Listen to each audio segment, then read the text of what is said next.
Oh, wait, is Marlon joining or not? No clue. Wait, because you went off the stream, so I'm not sure you're actually coming in or not. Fair enough. Yeah. Anyway, so it's Friday, everyone, and it's Harry back from Spurs TV, and I've got TJ with me. TJ, how you been, mate? I'm good, man. How you guys been? I missed you guys. It's been a long time. So it's been 2 weeks. I feel like I haven't spoke about football in years. I've got a lot to say. And Marlon, instead of doing the rematch reaction, he's actually here for a preview show. Yeah, no, look, I'm joining. Look, we're on Spurs Kings TV, we're on Hotspur TV, we're on Harry Scarfy Talk Spurs as well. For me, it's been a break, health issues, couldn't stream, but I'm back. I'm back tomorrow when we are Tottenham TV. So I haven't really spoke about Spurs for weeks. I think I'm like the whole debacle against Wolves. I haven't been able to speak about. So there's a lot of to come out of me, but I'm here. It's your show. I won't take over, but I'm like. I mean, you said don't let me host a lot for reasons, but anyway. Well, I thought I'd start with you then, because you mentioned it yourself. Thoughts on the Wolves game, Marlon?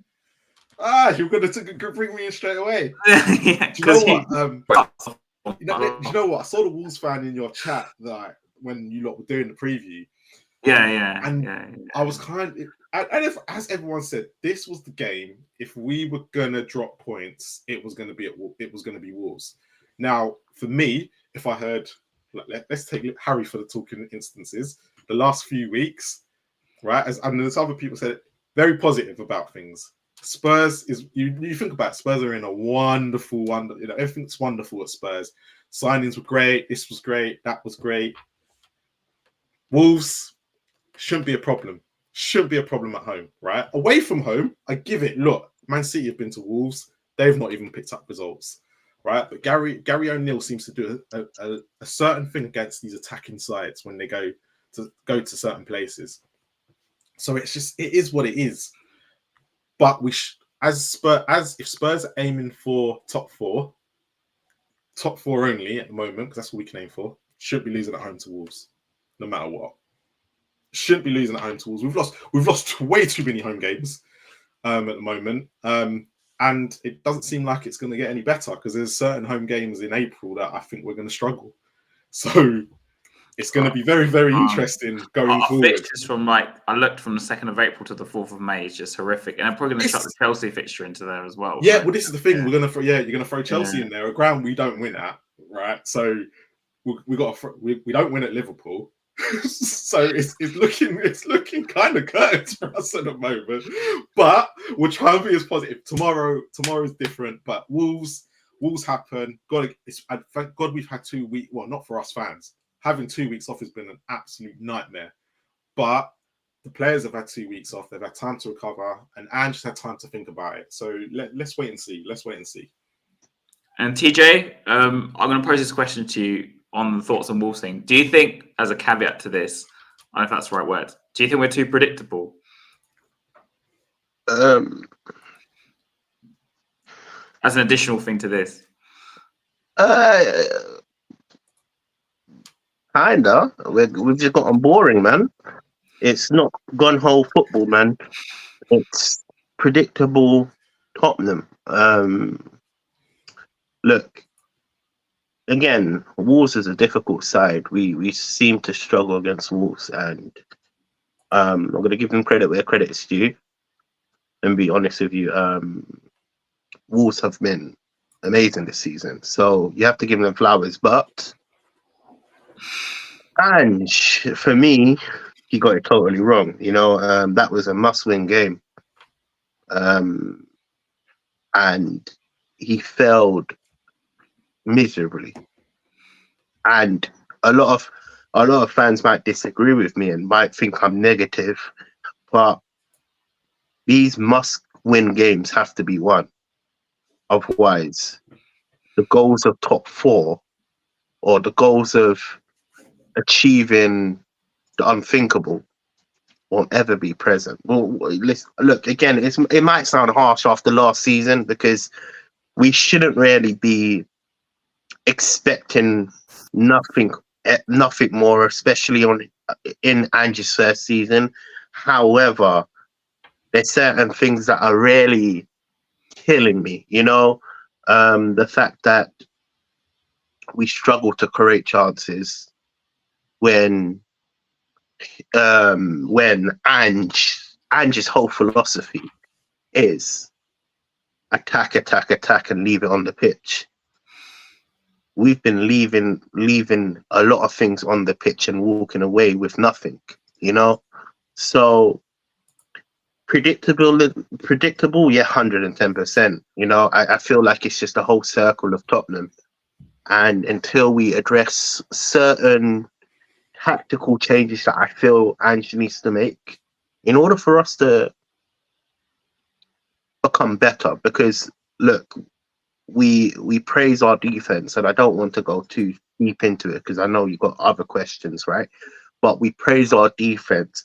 We praise the likes of Van der Ven and all of these players, but really and truly, we can't keep this clean sheet. And I'm worried. The reason why I'm worried, we're meant to be fighting for this top four, but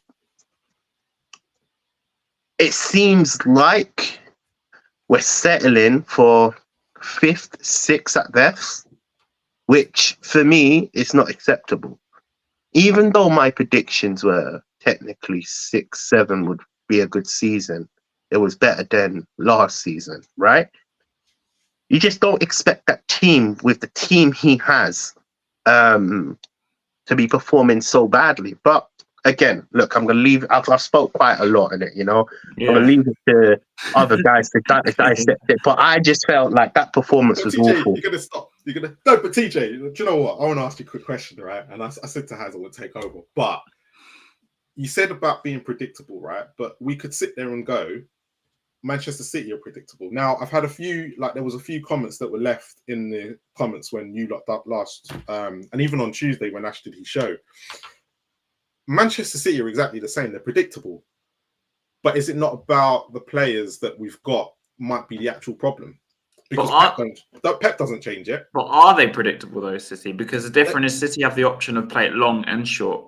Yeah, but they don't really play it long unless they really. So, but even then, they don't play it that long. Like if you watch them play, most of it short.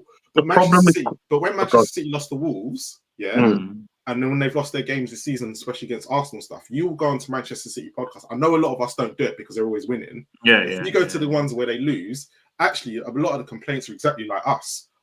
Pep needs to change it. He's so predictable. He's this and that.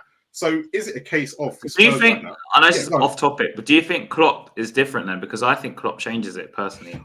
So I've always said this. I've always said that Klopp adjusts. Not all the time. Like when he had... He doesn't always... When he had Mane, Salah and Fabinho, he didn't have to adjust because they were on the front foot. But for certain teams, like when he played Manchester City and stuff like that, there were certain ways he'd play because he knew he could get the best out of Salah and Mane. Right? Firmino was better against certain clubs. Like Firmino always played well against us. I don't know why. He was always against us. He played well. But it's a case of the certain games that you can do it. But Pep, from when you hear the Manchester City podcasts, Pep don't do that. And that's sometimes what's his downfall. Like when he like all the times he's come to Tottenham Hotspur Stadium, right? He doesn't adjust. He goes and plays a certain way, but you can Conte ball, Mourinho ball, it's not going to work. And Poch got at him, that Champions League game where we won 1-0. We were quite lucky. They missed the penalty. They're all over us. Oh, you mean the Son goal? The Son goal, yeah. And we got lucky where the ball gone out of play and stuff like that. Yeah. But at the same time, every time we've played Manchester City since at home, we've played a certain way and he hasn't adjusted. So can we really criticize that? Basically, this is a question. Can we really criticize Ange, right? And as Cole put earlier, when he hasn't really got the full squad of depth of players. At the same time, I agree with you, Marlon. I'm not saying you're not wrong. Yeah. No. It's just, but at the same time, like for me, putting Davis and Emerson as inverted fullbacks is just suicide. So I get that, but this is what he said. This is the whole point. Could he not put? If it was me, obviously I'm not the manager, right? I would put Van der Ven a left wing back.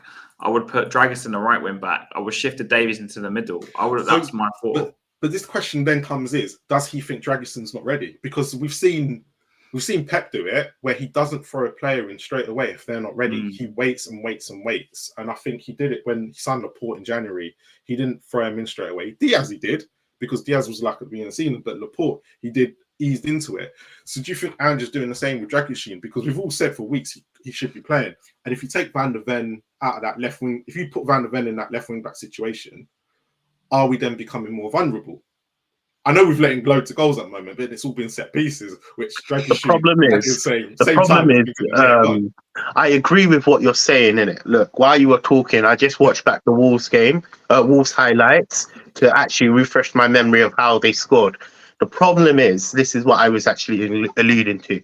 The problem is we're conceding the same type of goals over and over again. Over and over again. Now, regardless if the players are ready, look, the second goal was because of the high line. They had a few chances before that because of the high line.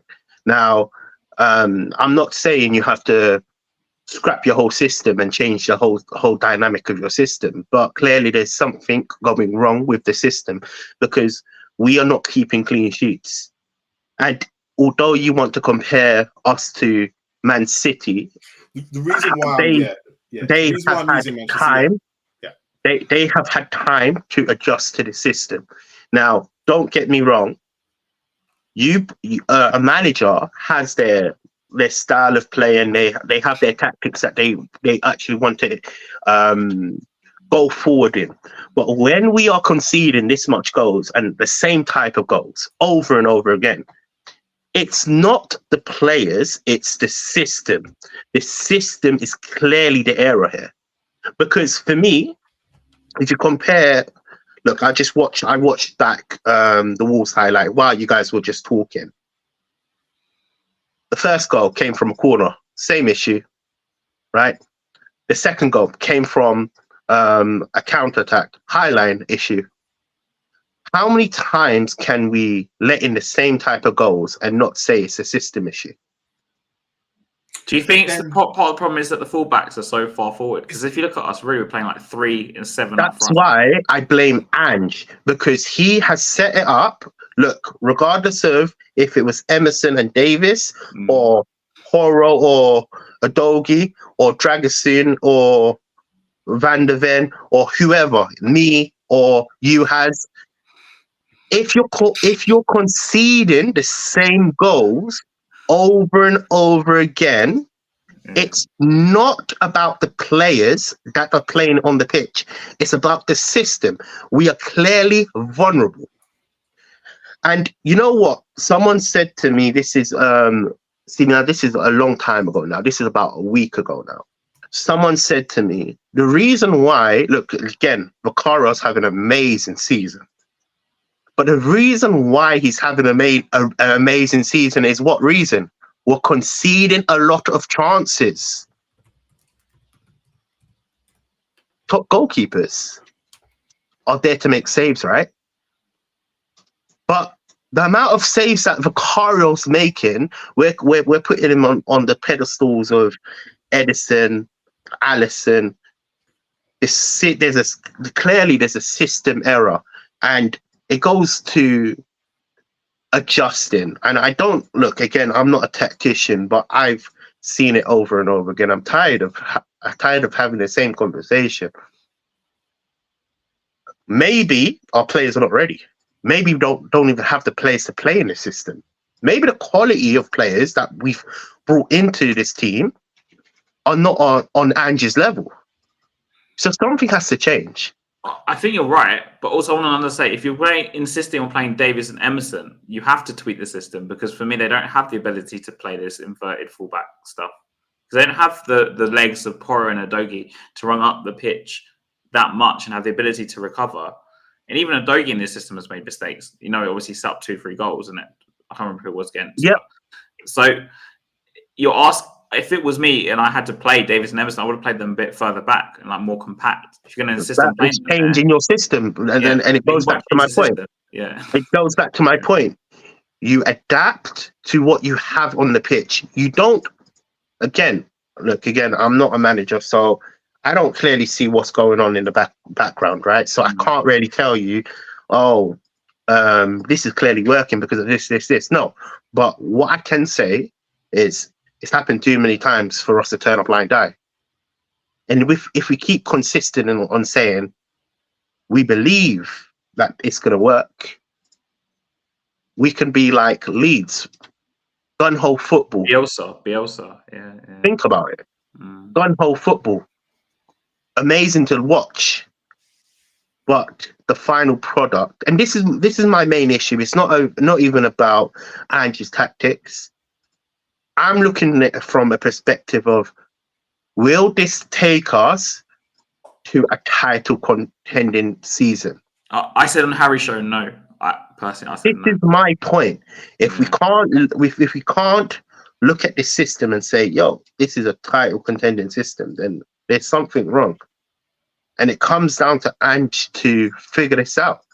You brought in, let's be honest here now, I'm going to hold my hand up. Levy done a great job. Yeah, it's coming out of the horse's mouth. Yeah, you brought in for the first time, let's just say, all of the players that Ange wanted. Did he? Okay, I don't know. Well, to be honest with you, look, I still debate that we've gone cheap, to be honest with you. But with Werner, for example, he loves him. Yeah, he likes Werner a lot. Yeah. Right? Yeah. So Van der Ven, he likes these players. Dragiston is the only... And I would argue Johnson as well, but... Johnson, yeah. As well. Johnson as well. But he's had players that he's wanted. It's not like we're talking about Poch's season where he didn't sign nobody. 18 months, yeah. This is the difference. Yeah. Hence why I go back down to the tactics. The tactics are wrong. And when your tactics are wrong, and you go back down to the question you asked me, have we been found out? I can only say, yeah, we have. Yeah, because we're not keeping clean sheets. Yeah. That's the problem. But I hope. Look, again. Look, I hope we can adjust. I hope, and I don't know. He needs to learn quick because later on in the show, there's a question that's going to come up, and there's a reason why I wanted this question to come up, but I don't want to bring it in now. Not a spoiler, yeah. Nah. Yeah. What about you, bro? Hold on. Wait, hold on. We haven't heard your point of view. What are your views on Wolves? Oh, I thought it was... See, I was one of the few people who went into the game who was quite worried, actually, because Wolves actually have a good record against us, if you checked in recent years. So I wasn't as confident as everyone else. I thought we might draw the game. If not, obviously what happened, we lost in the end. But to me, the goals, like you said, the corner kicks is just too predictable. They don't mark anyone in the box. It's all zonal. And then you've got, obviously, on the break, when you chuck 7 men, 10 men forward, and then the issue is, say I look at someone like Emerson, he doesn't have the capability to recover in time and to, close down this one-on-one Neto, right? There's such a mismatch. I think Neto and Emerson are a mismatch. To have the ability to close them down and stop that goal happening. So to me, it's system and personnel, really. But with that Neto goal, though, right? Yeah. I'm just going to throw this out there, right? And I think a lot of people have been very harsh on Emerson for this. Really? Because he was our worst player that game. No. And I'll tell you why you're being harsh. Because a lot of people going, we've been linked with Neto. Yeah. A lot of Spurs fans were linked to Neto and going, yes, please. Yeah. Are they not? Who doesn't? Everybody is. Yeah, everybody is. Yeah. I'm not as sold on him as everyone else. Okay, but anyway. But you know what I'm saying, yeah. So you might not. So I could. But so why the hell are you going to then criticize Emerson when this is the player you want for doing this to most left wing backs, right backs, and the wing backs, right? If he doesn't do that to Emerson, why are you signing him? This is the question. He's not just doing it to Emerson. He must be doing it to other wing backs in the league, right? And we don't know if Porro and Udogie would have stopped him either, right? Because they played, we don't know. We really just don't know. But we're going to assume, because they wasn't there, that they are. But we're assuming here. right? But we don't know if Neto or Porro or Udogie are going to do the same. We've seen Udogie this year make mistakes, right?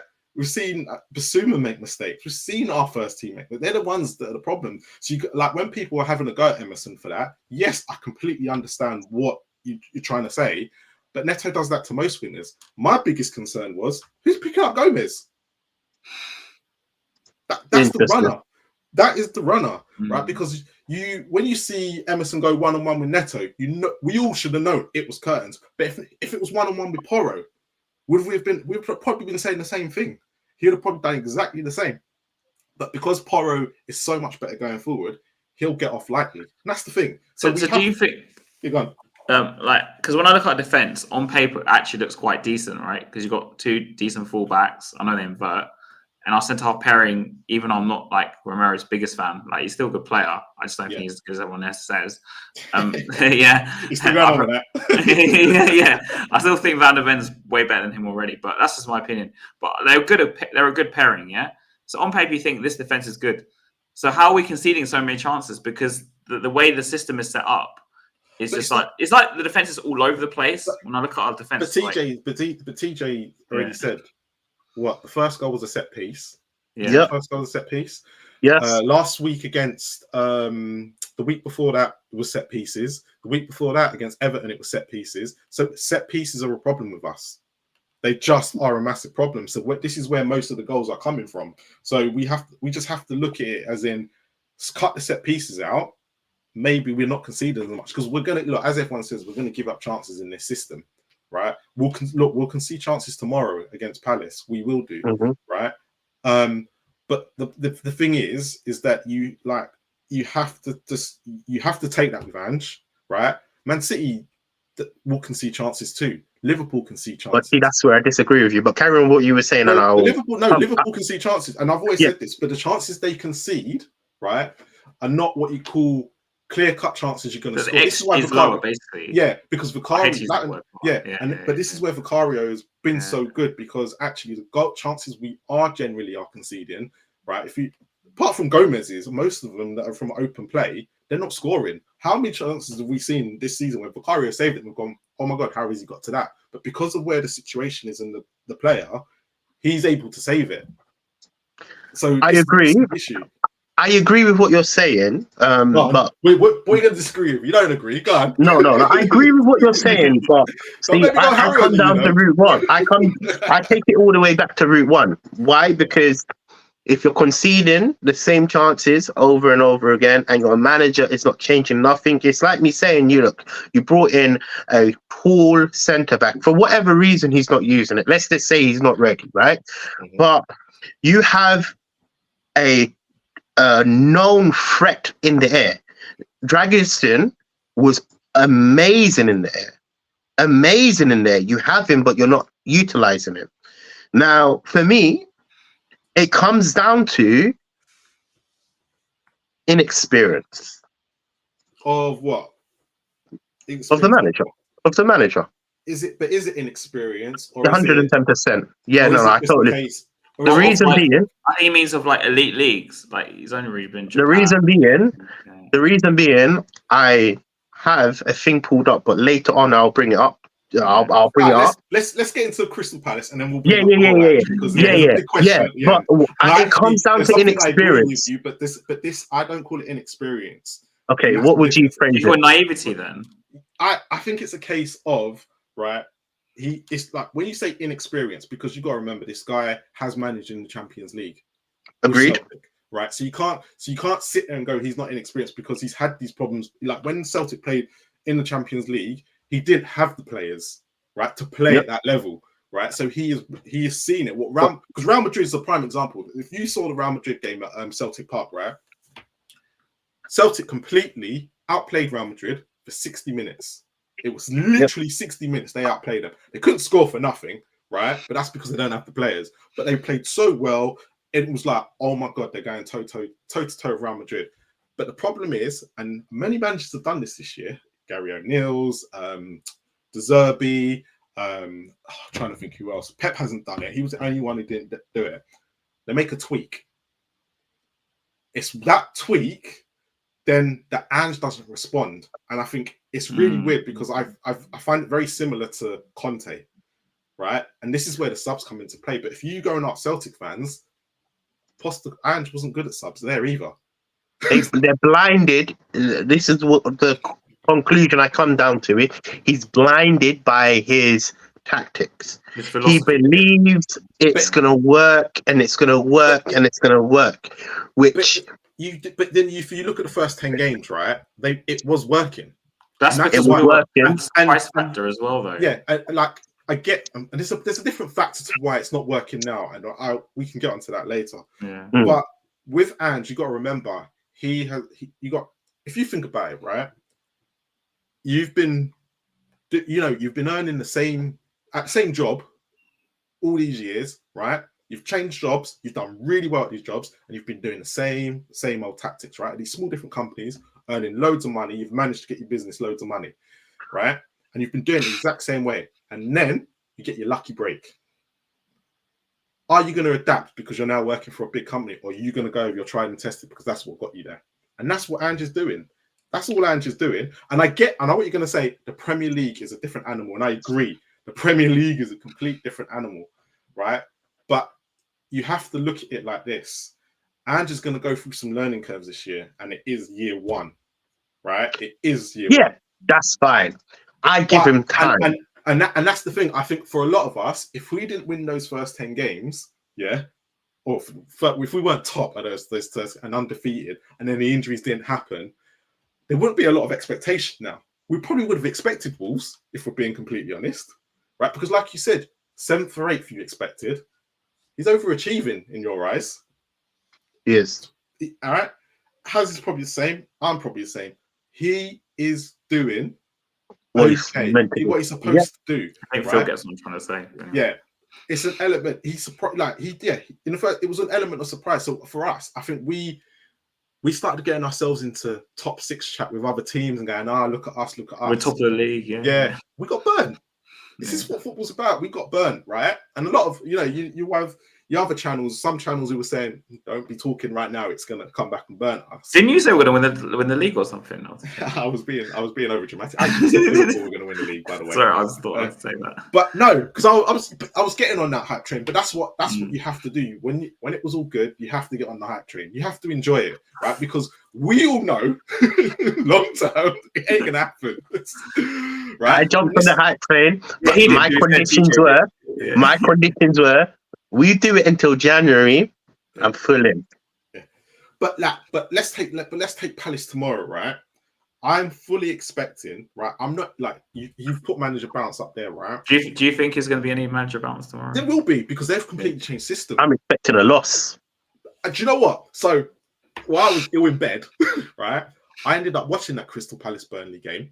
And I tell you now, it reminded me a lot. You know how they were under Vieira, where they literally were free flowing, and it lit up one game. But that's what they needed, because they just needed to be let off the leash, right? And then when Roy Hodgson came in, was it last season? After Vieira last season, I think. Yeah. And Eze and Elise and they just literally started tearing it up again. And that's what I'm expecting. So it's going to be very interesting to see how, because Crystal Palace lined up very much like Conte, right? And I think Tyreek Mitchell's left wing back. I can't remember who was right wing back, but it might have been an attacking player. But their back three were quite good together, and it looked like they all were playing this expansive football that they liked. Now, we exposed Frankfurt when we played them a little bit with Conte, right? But it's going to be very interesting to see if they have still got that new manager bounce, and if they're going to be in as attacking. Because let's be honest, we're like Burnley in 2. We like to attack. We don't like to defend. Problem is we have better players than Burnley. And Burnley struggle trying to play it out from the back, which we're not going to. And that's where I think we're going to be different. So it's going to be quite interesting to see how we set up against Palace, right? I know people have been shouting out, and probably TJ's one of them, been shouting out to get 3-5-2, right? Get 3 at the back. But TJ's one of those people, yeah. The problem you've got with that at the moment is, TJ, and this is where I agree. I kind of was in that camp, but I kind of hear it like this.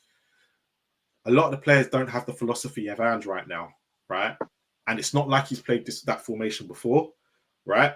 he needs to go with what he knows for this season to get everyone on the same page. You know, when you get to a certain point as a manager where Klopp probably had a year if he played his way, and then he could adjust it a little bit and play different formations like Pep does sometimes and things like that, because actually all the players are thinking exactly the same way. Right now, with all the injuries that we've had, with all the squad depth and everything that's happened to us, they're not there, right? He's been working, he probably worked with, you take the first 11 players from the first 10 games, you take the next 10, 11 games, and you take the next one. He's probably been working with different sets of players within that period, and they're not all like, they're not there yet. You can tell we've had Basuma up and down. Sar's been brilliant, right? Sar's probably been the best one. Madison's just come back, right? Tomorrow, right? After he thinks he's going to get a settled 11, Richarlison's going to got himself injured. And Porro's missing as well tomorrow. Well, Porro's missing tomorrow as well. So is it going to be Royale or is it going to be Dragoshin at right back? Because Dragoshin apparently can play right back. It's going to be interesting. The whole thing's going to be interesting. I think for us Spurs fans, we just need to take a step back and just let the season ride out, right? This ain't the season for us to be expecting anything. We're out of 2 cup competitions like early on, right? So we need to just take each game as it comes and see where this is going. But you know what? I agree with most of what you've just said there. And I can totally understand. No, I can totally understand what you're saying. Yeah. I just want to add to it. I disagree with your last comment because my standards has to still be met. But your standards were 7th or 8th. Yes. Cool. So, this is where I dig myself in a hole, innit? This is where you dig yourself in a hole because you've literally, because like I said, after the first 10 games, you went, oh my God, this is where I dig myself in a hole, innit? Yeah. This is where I dig myself in a hole. And look, I've got past streams of me saying this, yeah. This is what I'm essentially saying. I'm tired of this repeat cycle because we had this same cycle with so many managers. Yeah. I get. You know, and I'm now ready for here and now. I think we started the stream with future. You already heard what I said. I don't want no future. I want it now. Because a team that hasn't won a single trophy in however long, 16 years. A failure as a team. You've got all our rival fans, Arsenal, Man City, United, West Ham, Chelsea, Liverpool, you know, all winning trophies. Even Arsenal, when they were finishing 8th, were winning silverware. Okay. So my standard can't still be broken by that. I don't want this repeat cycle because we've been doing this cycle for too many years, you know. And here, I'm at a point where I'm tired of it, man. I'm tired of talking about Tottenham, the same old Tottenham. I want to win. But, you know, so look, for me, all right, and this is where I say, you know what, I'm just going to get used to it. But this is where Freiburg winning. What? Yeah, they're actually winning one. But this is where Spurs become not a problem, but a bit of an issue, because where do Spurs want to be as a fan base? Where do we want? But we know, Marlon, we know where the club wants to be, though. No. But it's not about the club right now. It's not about the club because we know, like, the club have set their standards and we know what they're trying to do. But it's the fan base. It's us fans. Okay. What do we want from the club, right? Because if you let's take into consideration, right? A lot of fans you hear, we're not meant to be. We don't win stuff. We're lucky to be in the conversation. Participants, yeah. Yeah. So they're not even in the conversation. So the question you have to ask yourself is then why are we sitting there trying to compare ourselves to Man City, Arsenal, Liverpool, Manchester United, and Chelsea? Because that's not our level. According to them, that's not our level. We should be comparing ourselves to Newcastle, Everton's, Villas, and stuff like that. But if you ask them that question, they'll say, no. We're better than them. We're better than them. But you're like, but you don't. When trophies are here with those clubs, but we still want to compete with what it reminds of a couple of weeks when Harry compared to like someone like, was it Plymouth or something? Did you actually say Plymouth? I think it was Plymouth. And I was like, what? What Plymouth got to do with this conversation? But this is where I'm going with it. But then you got some fans who want the trophies, right? Yeah. And it's that happy in between, and this is where it gets clouded then by what the club want, right? So it's going to be really interesting because year one, Ange, Levy, and Lange are all on the same page. That's what we've been told. We hope so. Supposedly, yeah. Yeah, supposedly they're all on the same page, right? So this is why when you see like tomorrow, we've got to go into Palace and just enjoy it. And this first year, I've always said, don't expect nothing, right? Manchester City, I was fuming for other reasons. I didn't expect us to win. I was just fuming for other reasons, right? But we just got to enjoy this season. Next year is when it all becomes a bit of a reality check for everybody, because you can't go into year two the exact same as you did in year one. Also, they'll know how we're going to play, so it'll be a bit different. You know how we're going to play. Apparently, right? And I don't know how Spurs fans have worked this one out, but oh my God, FFP, we can spend as much money as we like. You know other teams know this, right? Anyway, we know, you know other teams know this. Oh, Spurs are coming in for that player. We know they got money. They can spend. Here's an extra 10, 15 million on top. But we don't even, the problem is we don't even spend that extra 10, 15 million because the FFP goes into someone's pocket. But, you know, the problem is, Marlon, this is where Spurs, why I believe Spurs will never be like a top side. And it is down to, unfortunately, the man at the top, because there's a massive difference. So, for example, Liverpool, when they wanted to become serious under Klopp and they finally decided, look, we're actually going to do this and win the league and win trophies, they went and bought Alisson and Van Dijk for what? 160 million together, 80 million each. This is what I'm saying. Spurs would never do that kind of transfer because and this is what I'm saying. They buy 50 million, which is equivalent to say 20 million 10 years ago, on like a youngster, saying, "Oh, maybe we'll get some money out of him in 3-4 years." But do you not think then this summer is going to be the one where us, you know, the ones that don't trust Levy as far as they can throw him, this summer is the window. You've seen what Ange can do. Now give him. Now the case is, if the players are out there and available, go give him basically because what we need tomorrow against Palace, we need a striker, right? We all can see that. Now Son's going to be playing up front, and hopefully Maddison and Son bring back that spark they had first 10 games, right? Hopefully that's back tomorrow. But if it's not, what excuses are we going to make next? We know. You know what? One thing that you make. You just spoke so much sense there. We need a striker, and that's 110% right. But the problem is, certain fans think our team is amazing. Certain fans have accepted people like Werner, people like Johnson, and I'm not discrediting their careers. I knew you could drop Johnson. Yeah, that big Harry. I'm done, bro. He knows I'm on him. He knows. You know what I said on his podcast on Monday? He goes, "Well, who's your most disappointing player of the season?" I go, "Johnson," and I gave like a whole eulogy as to why. And then he was like, sat there like, "Well, I disagree with you." Blah blah blah. I was like, "Mate, the problem is, if our standard is, this is where I draw a little line. If our standards are Werner, Johnson, we're not going nowhere. We're not going nowhere. We're staying the same how. And you know what's alarming? Okay, quick question though, because we got Werner's going to be playing tomorrow, right? And I wanted to get you two predictions on it, right? What are we going to win tomorrow? What's your predictions for tomorrow? I said 2-2. I'll be saying this. I said 1-0. 1-0 Crystal Palace. Why do you think 2-2, man? Come on. Well, we're going to concede one goal on the break. We're going to concede one goal from a set piece. So there's your 2.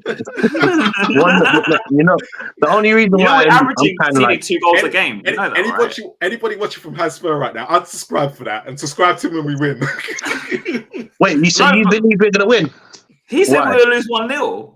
I believe we're going to lose 1-0. Do you think we're going to lose 1-0? Believe, yeah, 100%. And listen, you know what, Marlon? Yeah. If you have time, check out all my predictions. I've basically got all my predictions when we're going to win and lose most correctly. Right. Yeah, most of the time. And it's not me being negative. It's me seeing reality. The reason being, we don't have. The style is one thing, but we don't have the players to play in Ange's football. The Ange football. No. And And I that agree. takes- I agree. I think for us, and this is for me personally, I think, right, and we'll go on to the questioning review with Ange in a minute and where we're going to finish, right? But for me, I think we're front three away now. From We need a right Yeah, winger, yeah, badly. 100%. Striker Yeah, badly. we're I front think we need three. two fullbacks as well, though, because I don't think we'll cope with that with Dogie and Porro. So I agree with you to a certain extent, but I don't think if you said to me, right, and I still, even after seeing the last couple of games, right, don't get me wrong, but if you said to me, right, which area do I want the more improvement on, I would literally take Davis and Royale next year to stay there, right, because Dragusin can play there as well. But I think for me, I'd rather go out, and I think the front three is a bigger problem than the fullbacks. Things I think on the left we could probably get away with it for a year with Werner and Son. Man, Yeah. I don't want to hear that, Harry, man. no, Harry, we Stop can't. it, man. No, because you said, right, and I was Yeah. very surprised when you said it, right? You said 2 weeks ago, right, Richarlison's doing well, but he's not. But let me finish, because I was going to say, we need a striker, and we Yeah. definitely need a right winger. Like, if we don't sign a right winger in summer, I'm going to have some words with people. But then I think for me, in defence, I think we need two fullbacks, and I'd just shift Davies into the middle for a season, and then just wait again. See, for me, like Davis showed, for me, Davis and Royal showed when they went at centre back, right? No matter what people want to say, right? They're good. They did all right. I think Davies was really good, actually. Look, they did okay. They did okay. For me, the midfield is about balance, right? And I think the midfield, Bissouma, Bentancur, Sarr, Maddison, and I'm throwing Kulu into that as well. I'd rather think, yeah, because when he played, when I've said it's about balance, right? Because the three that are balanced together are Bissouma, Sarr, and Maddison, right? But as soon as you take one of them out, it becomes unbalanced, right? And then it's really weird because the next three, right, is, and I hate to say it, is Bentancur, Højbjerg, and Kulu as a three. Really weirdly, we also got does Lo Celso work. as well, though, don't we? Yeah, Lo Celso can play. Yeah. If Højbjerg's not there, Lo Celso can play in that as well. But actually, them as a three, I think they play really well together. But again, if you take one out, the other one struggles. And Højbjerg's probably going to go in the summer as well. So Højbjerg's going to be probably gone. So that probably leaves another space in that situation. So with the midfield, I'm not completely unhappy with. If there was another player to back up Maddison, I'd probably go okay. But I think if Kulu could probably do it. Kulu probably could do it because Maddison for me is going to play more of the games. I want him to, right? Even if he had a bad game last week and he wasn't at his best, he's still going to play the most games. So for me, we got to look at the top end of the pitch. I know we're conceding goals, and this is why I think we're conceding goals, right? And this is the big key thing to why we won't make Champions League. All season, right? I think a lot of us, in the first 10 games, we've all said our front three is not working. Right? Yeah, no, I've said that. I've said we're not taking our chances and we're not creating enough chances. Yeah, and that was my diagnosis. When we had the centre back issue, right? It was again a bit like the front three there's still something not quite right. Johnson was getting abuse. He was getting absolute dog's abuse from the fan base because he wasn't doing it, right? So you kind of have to look and go, okay, then the Asian Cup and the African Nations come up. It's Werner, Johnson, and Richarlison. Richarlison steps up. He does. Apart from in the cup games, he didn't. But he did step up and he played really well. But now he's out injured. So what's going to happen? Like for me, is Werner going to play up top tomorrow? Cool. I have Son's going to play there. I have this theory, but you guys can agree or disagree with me. I come up with these things quite often. Should we throw Johnson in strike? You know what? I was thinking that this morning, but I was like, after watching him against Arsenal in the first one reason why I'm saying throw him in strike, to be honest with you, he's not a technical player. We can see he struggles with the basic things like crossing, beating his man, but physically running off the defenders, he can easily do. With his pace, he can get in behind. That's an option that we have. I'm surprised that Ange hasn't actually realized that and decided to slip him in. But again, if we do put Johnson in the attacking position, who's going to play that right mid?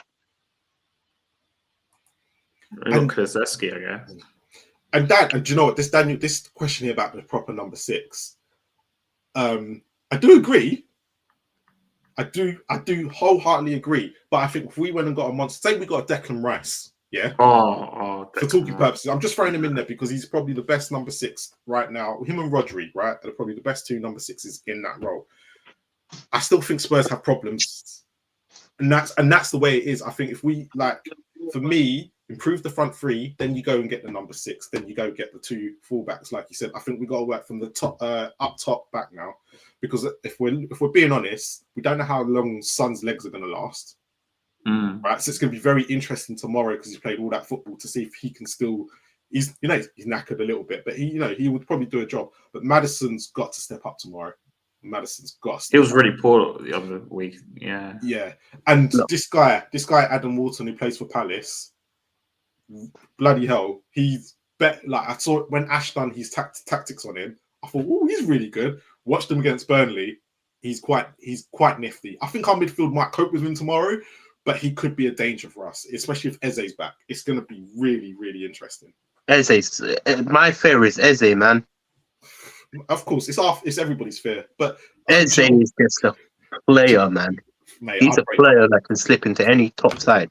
Look, if FFP, right, you only get 5 points deduction, right? I think we should just take the 5 points the year after. 100%, man. Literally, it's a no-brainer. We definitely need to spend. We definitely need to spend the cash. I believe we need to start hitting the millions.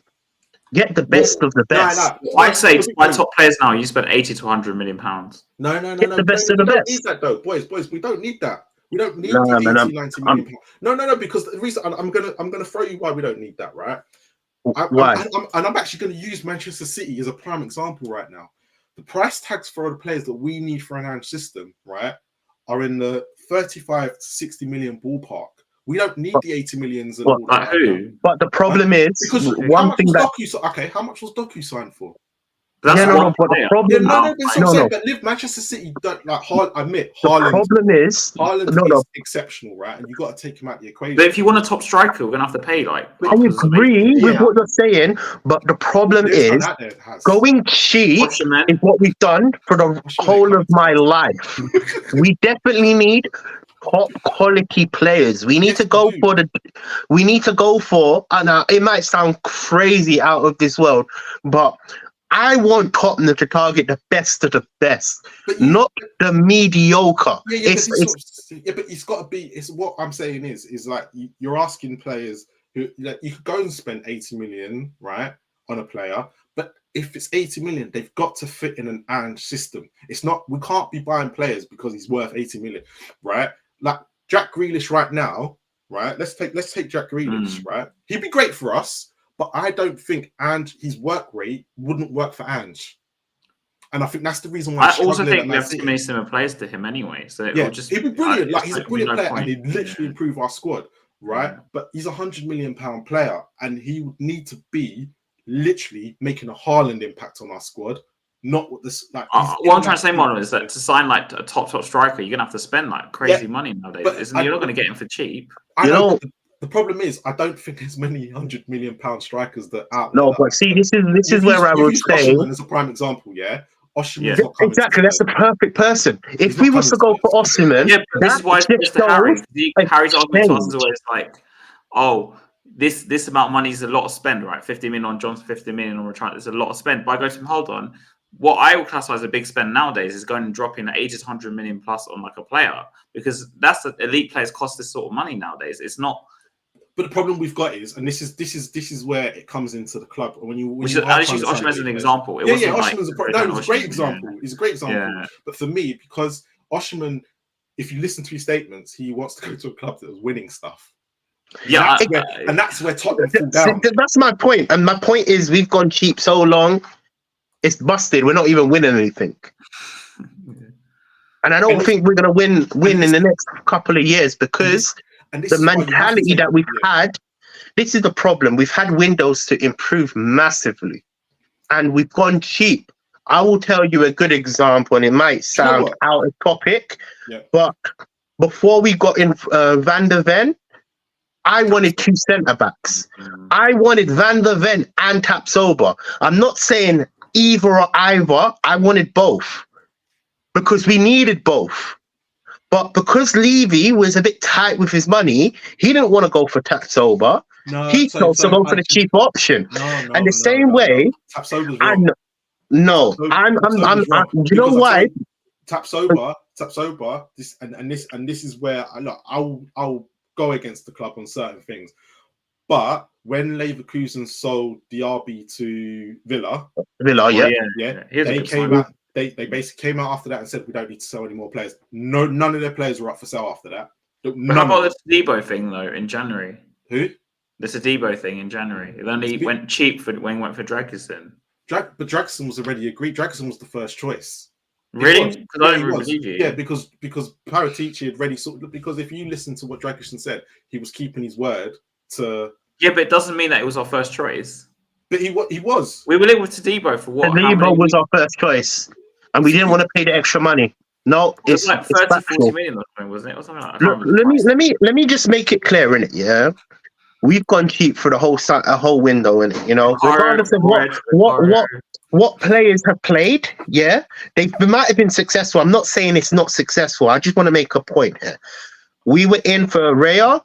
We decided not to pay the extra money. What about Van der Ven though and Tapsoba? Because you used Tapsoba, but Van der Ven came in. I wanted both. I get you wanted both. At the time, we needed both. We just signed. We just sold. My argument to that is, but Tapsoba and his club basically said they didn't want to, and you can see why they didn't want to. But at the time, if that's the case, why don't we go and buy Tapsoba first and then buy Van der Ven? Because Diaby again, it comes back to before they sold Diaby. Yeah, but the problem was Villa had already had that in the pipeline, so they knew that they only had to get rid of one player for a certain fee. Leverkusen had it all planned before when Alonso came in, and this is why you can see because people wanted the other guy, Hidekapi, the Ecuadorian, right? Hidekapi, yeah, I know. They wanted him as well, right? And a lot of clubs were after him, like the Barca's and stuff. And they said no, only one player's going this summer for a certain fee, so they could cope with the rest. And this is why This is why they've been so good. They said to Alonso, we're only going to get rid of one. You can keep the rest of your defense. So we can't sit there and go. Yeah, but my condition was. So would you have got 80 million on Tapsoba when you can get Van der Ven and Dragusin? I'm gonna just lay it out like this, innit? My condition was two players when we signed Van der Ven, and look, we missed out on Tapsoba. There's better centre backs. There's many centre backs on the market. You know, we could have got Skriniar. We could have got loads of players, right? The fact is, you sold Sanchez and you only brought in one player. I'm sorry. I'm drawing the problem. It's a totally different. I'm drawing the line. We needed two. Yeah, Sanchez. Once you couldn't bring in another centre back and Sanchez still. Selling Sanchez a few days into the window was the reason why we got burnt after Chelsea. The fact we were my point was we needed two, and I only go back to that because But if he doesn't if he doesn't sell Davinson Sanchez, right, we're not in that situation. Well, we think of course, but there's certain things like that. Then, I get what you're saying, but we just have to for me right now, right? And I'd be quick to criticize the club. But I don't think at this present moment, and this is where I don't agree, it's not about how much money we spend. Our scouting is the poor problem because you can't go and scout £30 million Johnson, right, and think he's going to fit this, and spend 50 million, and he's not. But this is where you're going, right? You don't need to spend because he was what you don't need to spend massive money. They need to fit the system, and this is the issue with certain players that we're buying, and the scouting just needs to be 10 times better. But I look at someone like Van der Ven who's come in, right? You look at Porro, right? Porro, we don't know how he would have coped under Conte in the 3-5-2, but he's come in this system, he's played well. Destiny, right? Again, not coming from the manager. Not signing, but he was already in the film. So Paratici, a lot of these signers that are coming good under round are Paraticis, right? The ones that worry me are the ones that Ange wants, like Johnson and stuff like that, because I think this is where I'm giving Ange a year to know the Premier League, but next year you can't get that free ride anymore, right? And the big question for us right now, if we beat Palace tomorrow, right? I hope so. do you both think we'll qualify for the Champions League? No, I still No. think we'll finish 5th. I think we'll finish 5th. So the stats are against us, and when I mean the stats are against us, it's so the average of no team has got into a Champions League spot. I think it's 1 point. Don't quote me on this. There is a stat out there of conceding 1 point something a game. Like it's 1.2 or 1.3. Apparently, we're on 2.2. Our average, right? And no team's ever done it. So it'll be, unless the defense is shored up and we start keeping clean sheets in the next, is it 10 games, 13 games that we got left? It's not going to be Champions League. My biggest worry is for next year is when we get into Europe, and then we've got, and how we're going to cope. That's going to be the big one.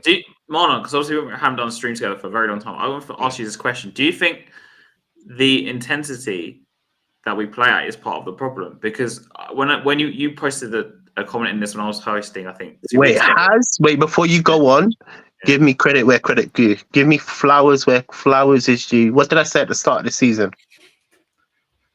Spurs crap.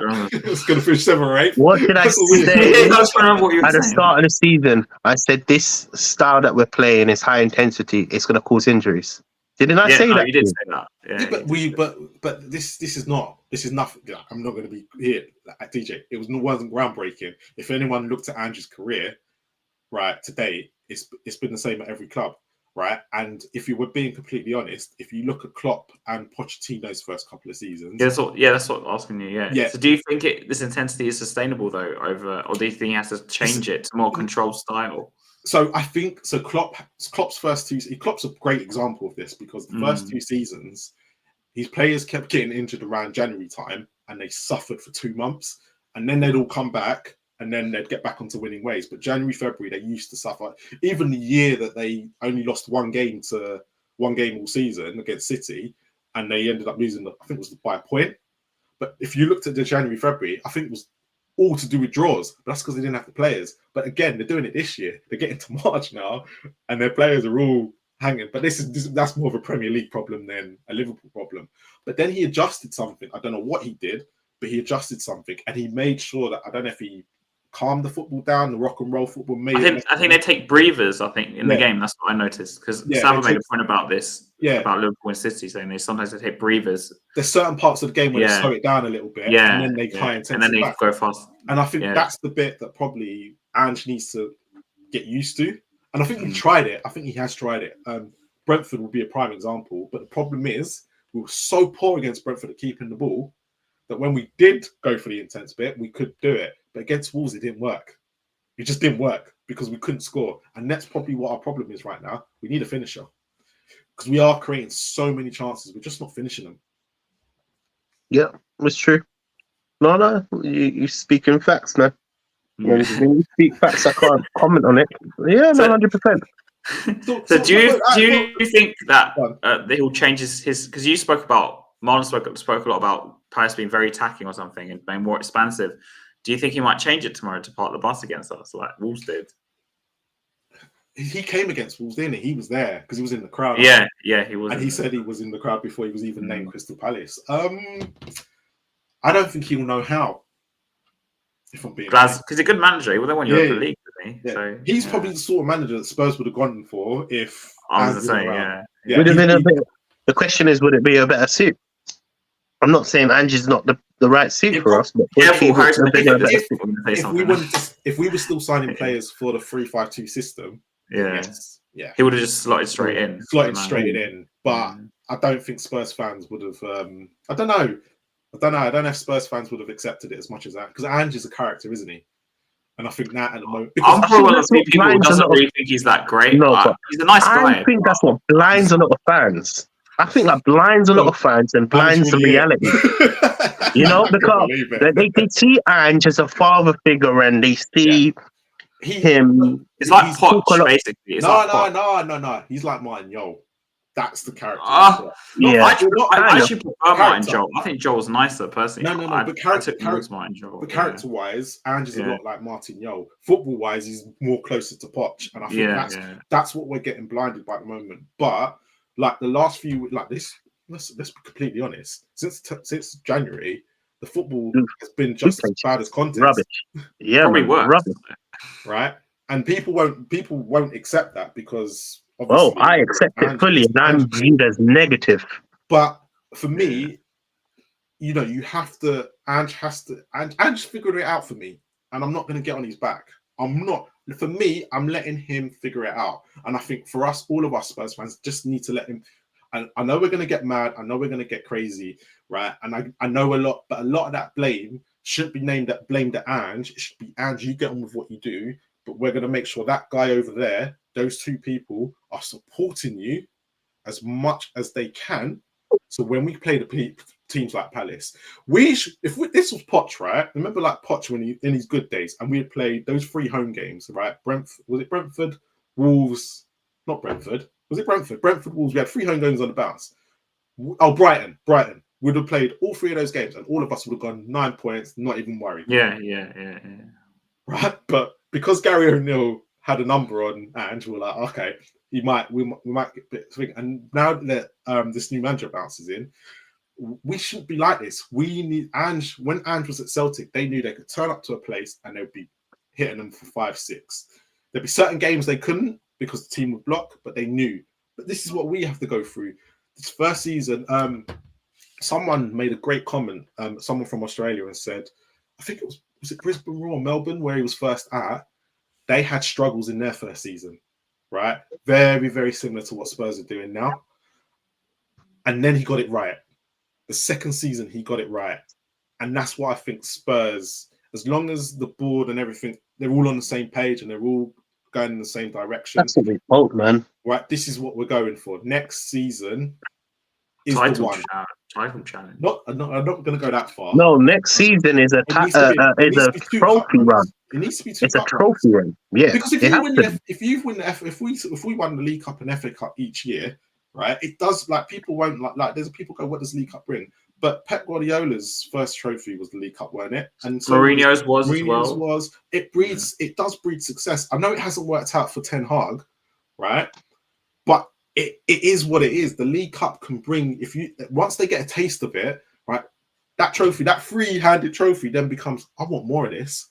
I want that success, and that's what breeds, and you get into the team, right? And I think Kev G has actually made a great point. He's saying season 3 would be the target, right? I think as long as we see progression next year, right, from this year, then I hope so. No, I'll give him time to blossom. Look, I'm actually an okay fan with, like, I only just go on about tactics and all of that because it's alarming. No. And I agree with you. When it comes to tactics, I've been bantering on all season about his subs. I have to admit, his subs annoy me. But they were annoying me in the first 10 games. I think if you go to some of the match reactions, I used to go, but he subs, like the Arsenal game when it was 2-2 and he takes off Maddison and Son, I think it was. Exactly. And I was thinking, what are you doing? These lot were like, they were there for the taking, right? And he brings on Richarlison, who wasn't scoring at the time, right? His subs have always been an issue, so that's always been a constant theme. But then us fighting to the last minute, getting last minute goals, right? But conceding them as well. I think we're like top of both, conceding them and scoring them. So it's just getting that happy medium balance. And I think for me, right, I'm not getting, there's certain things I'd like Ange to change, or just adjust is the better word. But at the same time, he knows what he's doing, right? And I can't really go really mad at him because I look at the tools he's been given, right? I think defensively, I think he should be doing a lot better, right? But in the attacking sense, I get we're creating all these chances, but like for me, sign Werner, my expectation's gone. Because we don't need Werner. We don't need a Werner. We're going in the wrong direction. Yeah, we need 2 wingers that are going to score goals, and we need a striker that's going to score goals. Ange's system's based on goals.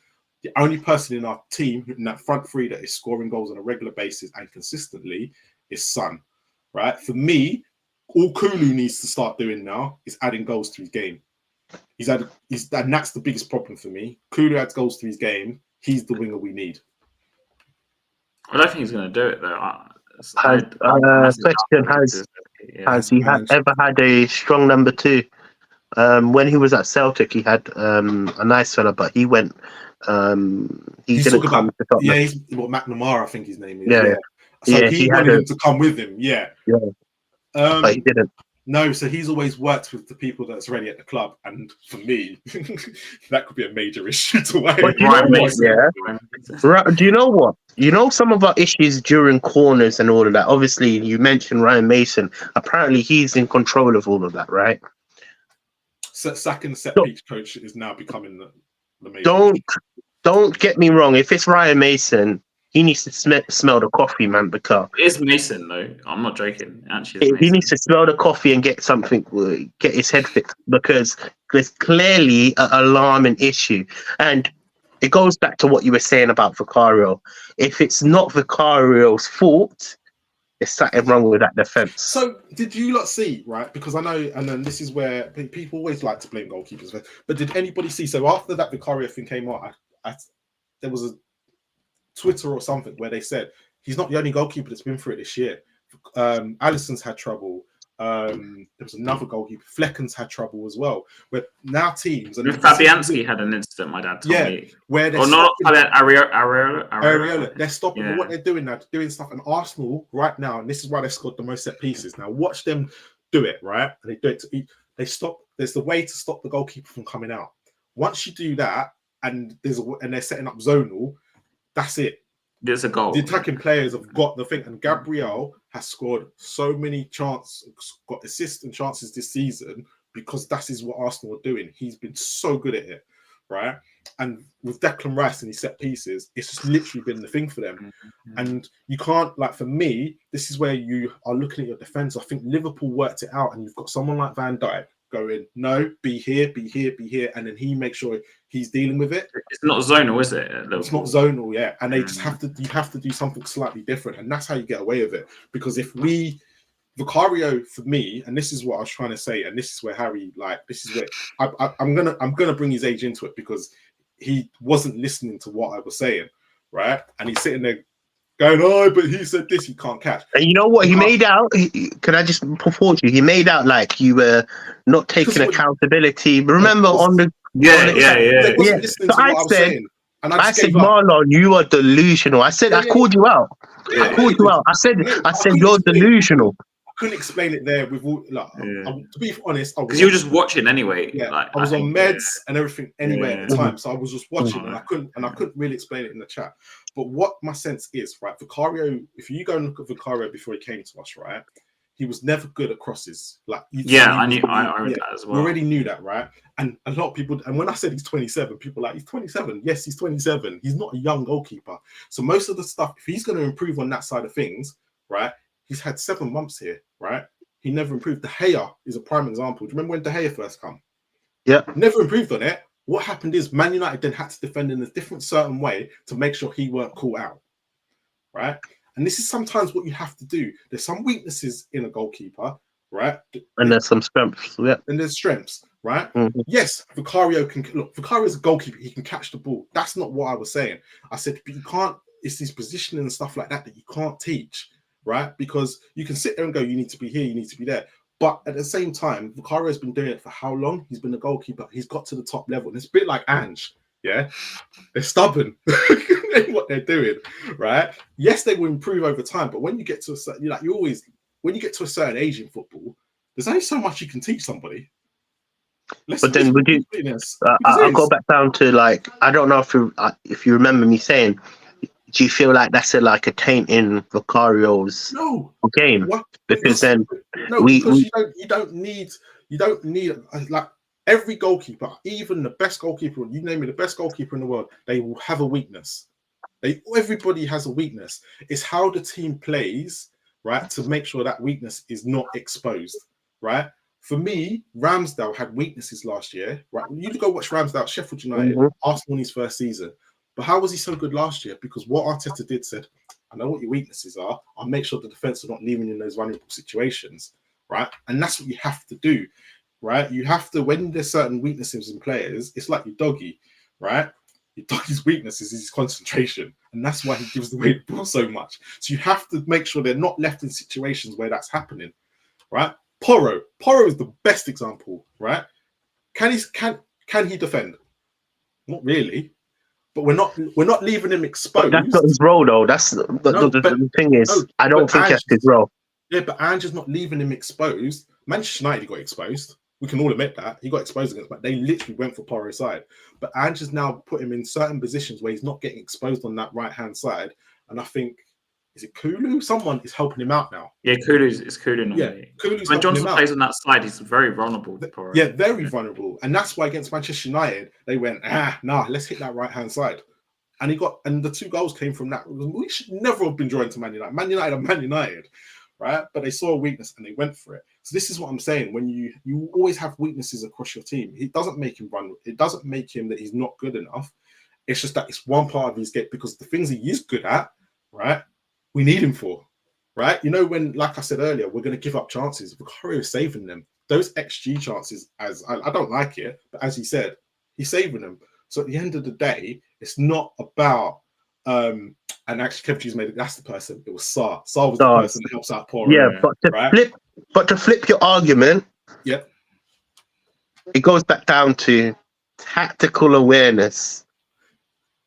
Now, yeah, it's all Vicario, about tactics. It is about tactics. Vicario is saving a lot of chances, but Vicario shouldn't have to save that many chances with the defense that he has, in my opinion. No, and I agree. But at the same time, it's a case of now, let's see how this team progresses in the next few weeks because they're new. They're all still new. And we can't sit there and go, I know we was all getting excited when we got Van der Ven and Romero back and we're going to have our back 4. But actually, they haven't played that many games together and they've got to get used to each other again. And like I just said, Porro's positioning has changed from when he first came back into the team after that second game because they knew because there was an exposure there where he was getting exposed a little bit. So I think for us right now, we just need to stay calm, get this season over and done with. Yes, we're going to be moaning about tactics and stuff, but anyone who wants Ange out, who do you want him? Who's going to work with Levy? Yeah, nobody wants him out. I don't. You know what? A lot of people misunderstand me. You know, whenever I speak negative about the manager, it's not because I want him out. I want him to improve on these issues that we face, and hopefully time will come and he will adjust. I just hope he can adjust because I don't want it to be next year and we're still doing the same thing as before, because then we will have a different conversation and I'm going to start to say, is Ange the right guy for us? And that's not me saying I want him out. I just want us to improve massively in it, you know. And we are. Like, let's put it this way. Like I said, football first, and then results next year. Hopefully. Yeah. Before we go into your massive question, Richarlison, Porro are out tomorrow. Who starts for you, TJ? Who's on 11? It's going to have to be Werner, Johnson, and Son. And then at right back, because obviously Porro's still out. Emerson Royale.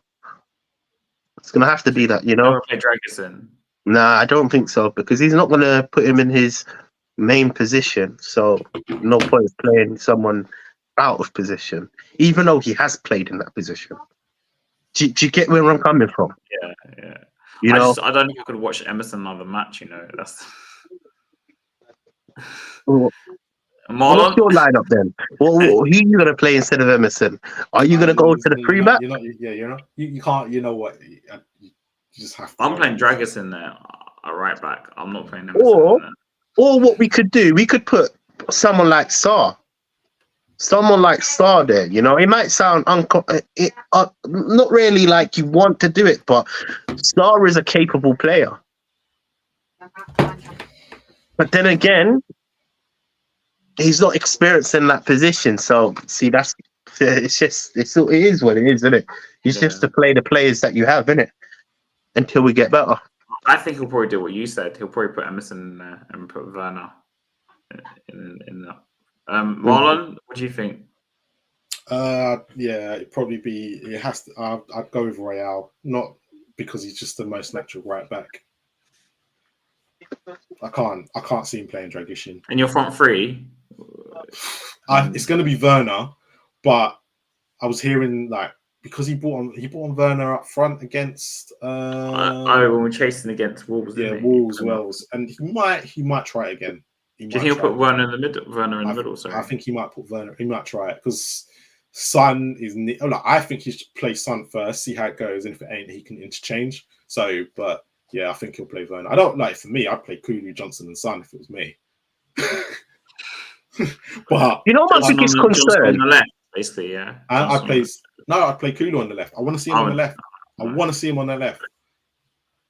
My biggest concern, not really a biggest concern, the words I'm using is wrong. I'm surprised he hasn't gone 2 strikers. Because if you've done your research about Postecoglou, he used to do 2 strikers.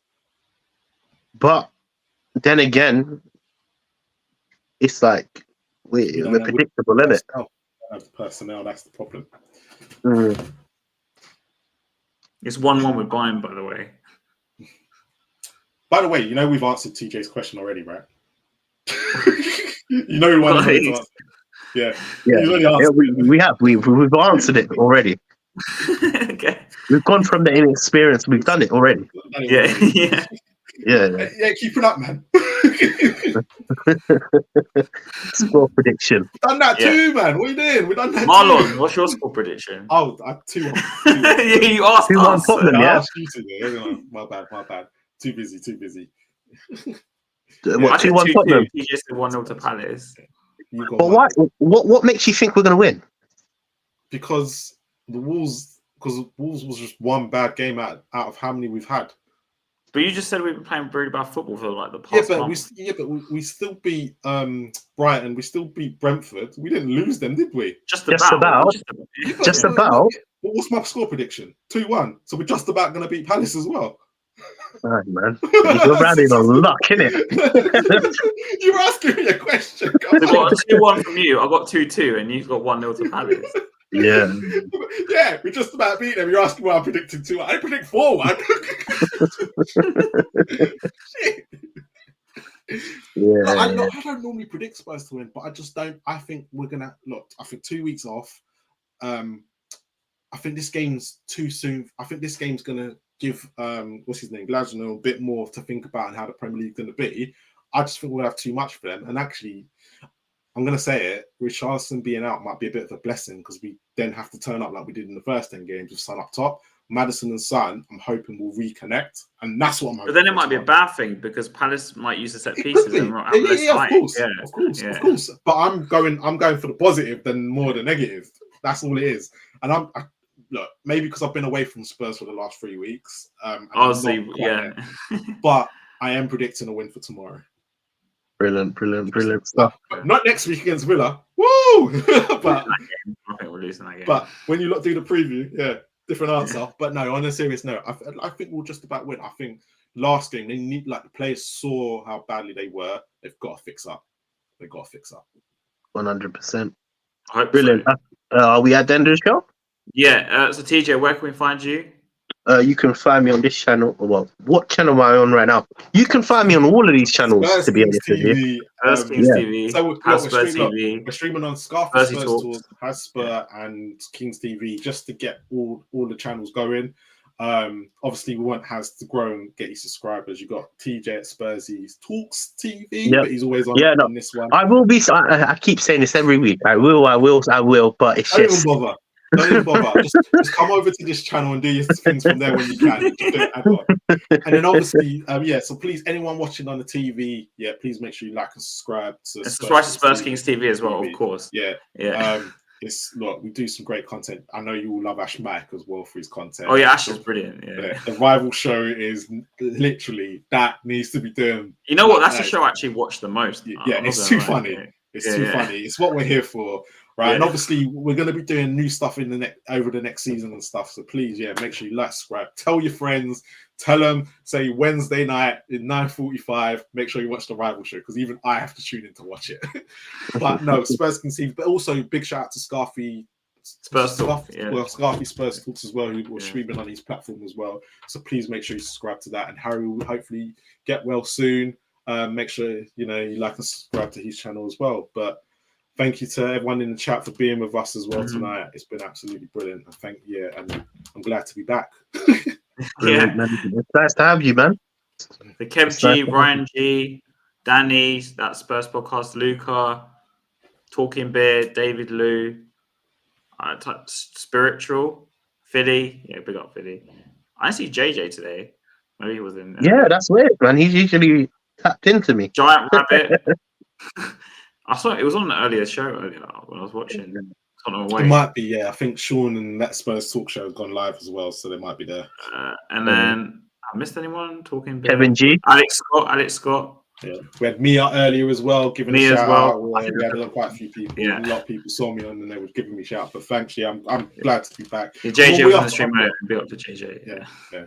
I'm on We Are Tottenham TV tomorrow doing the watch along. So that's where I'll be tomorrow. If anyone wants to come over and give us a shout out. Who you doing with this week? Is it with Barnaby? Oh, okay. Me and Barnaby are doing it. Yeah, we're just finishing now, Giant Rabbit. Anyway, so come on, you Spurs. I guess. Come on, Spurs, and let's get a win, man. Yeah.